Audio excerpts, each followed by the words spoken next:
Virtualized data centers are great, but the real world is managing hybrid data centers. Find out how next. SDR News coverage of AWS reInvent made possible by Dome 9. Total control and visibility over your cloud infrastructure, network, and host security. Garantia, the in-memory NoSQL company, offering enterprise-class Redis for developers. Encapsula, website security, always-on protection from bots and DDoS and real-time stats on visitors and threats. Skillbase, leveraging MySQL and scaling out data at the speed of your business. And eMind, architecting, building, and operating enterprise-grade clouds in billion-dollar HIPAA, PCI DSS, and SOX environments. More coverage of AWS reInvent online or on the SDR News Roku channel.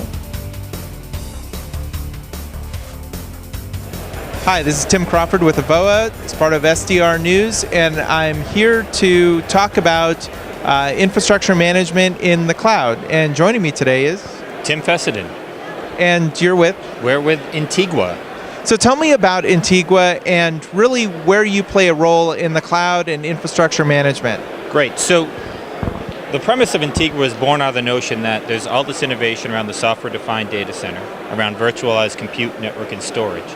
And yet nobody had taken the premises and the concepts of the virtualized data center to the management layer. You still have these legacy products that were never built to work with the dynamic nature of the cloud, or for that matter, the hybrid cloud, right, public and private, into effect. And so what we did is we came up with a management solution that allowed IT operations, regardless of where the workloads reside, to have the assurance that they're laying down the right management stack across all the workloads, and do that in a way that doesn't impact the business, because at the end of the day, the reason all these workloads exist is to service the business. So this is a solution that's working across both public and private clouds. That's correct. It doesn't matter where the workloads reside, and for that matter, how they were initially provisioned or requested, whether it be from self-service orchestration interfaces, AWS console itself, VMware VCAC, Rackspace. It doesn't matter as long as the resource was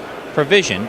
Our system automatically detects that the resource was provisioned, and based on the profile of that resource, determines what management stack, backup, performance management, config management, antivirus, all the tools that we all know and love that have these agents traditionally.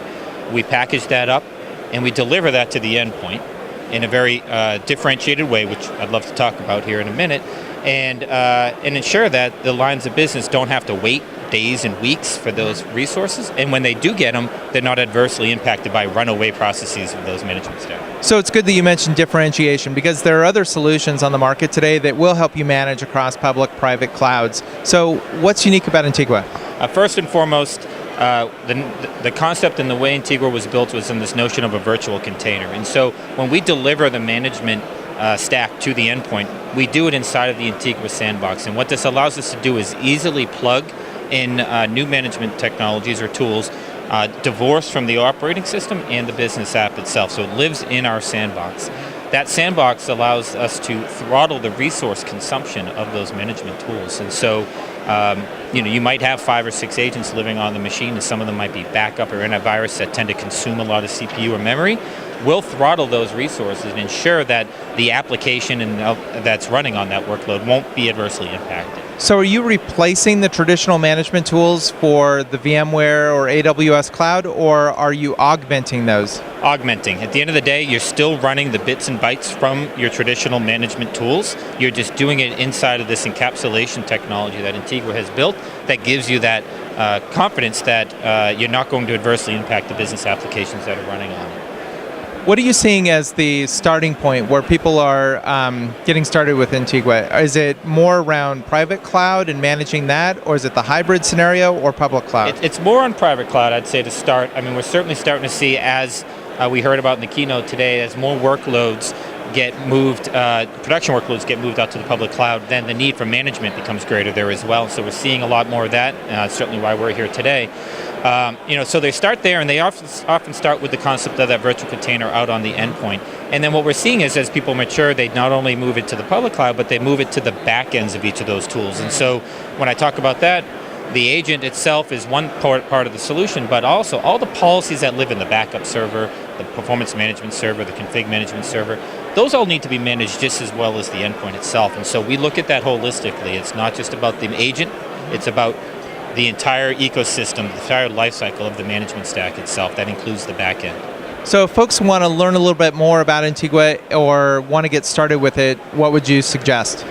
So obviously we got a lot of content out on Intigua.com. We got a bunch of webinars and white papers. We do roughly a one webinar a month, a monthly webinar, and we can get pretty technical on that. Certainly give us a ring. It's a relatively easy product to showcase, install, demonstrate, proof of concept, etc. We'd love to show it to you. Great. Thanks for your time today. Great to meet you. Thank you.